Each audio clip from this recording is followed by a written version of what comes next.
Hello à tous!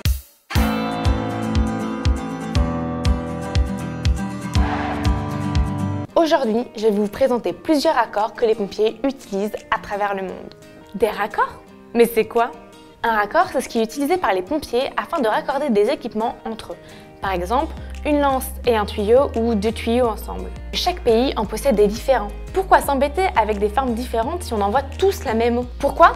Eh bien, il faut comprendre qu'il y a une centaine d'années, les différentes régions du monde ont commencé à comprendre la nécessité de pouvoir raccorder les pompes d'incendie aux lances. Le premier à prendre conscience de cette nécessité fut Napoléon Bonaparte, qui, ayant assisté à la destruction de l'ambassade d'Autriche par le feu, a décidé de la création du régiment des sapeurs-pompiers de Paris au début du 19e siècle. Ah ouais, ça remonte à loin! Donc c'est Napoléon qui a créé les premiers raccords? Non. En France, le premier raccord a été le symétrique guillemin. Puis, M. Delieuvin, officier de la brigade des sapeurs-pompiers de Paris, a créé le raccord symétrique DSP. À la différence du guillemin, le DSP est plus sécurisé dû au cran qui évite que les raccords se desserrent pendant la mise en pression des tuyaux. Pour les assembler, tout simple, il faut mettre face à face deux demi-raccords. Puis, tourner avec la bague de verrouillage avec les mains et compléter le serrage avec une clé de serrage.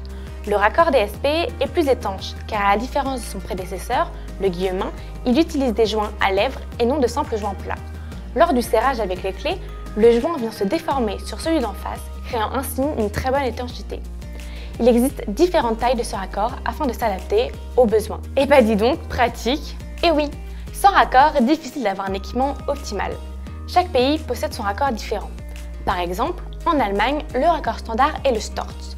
Comme le raccord DSP, le Storz possède deux parties symétriques et un joint étanche. Il n'a pas besoin de bague de serrage car les raccords sont auto-serrants. Les oreilles viennent s'emboîter dans deux rainures correspondantes.